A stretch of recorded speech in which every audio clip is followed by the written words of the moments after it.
Creating fashion videos for your products usually takes a lot more work than it looks. You need to find a model, prepare the outfit, set up the lighting, shoot multiple takes, choose the best clips. But what if you could turn just one model photo into a ready-to-use fashion video? That's exactly what you can do with Snappyit's new image-to-video feature.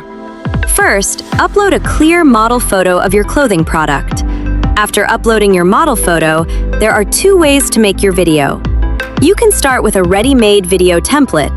Just choose the movement style you like, and Snappyit will animate your model photo based on that template. Or you can use AI-recommended motion prompts. Snappyit will automatically suggest movement ideas for your image, so you don't need to write the prompt yourself.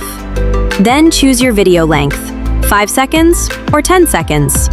Both options include different prompt styles, so you can freely pick the version that works best for your product page, ad creative, or social post. Once everything looks good, click Generate. In a few moments, your static model photo becomes a ready-to-use fashion video.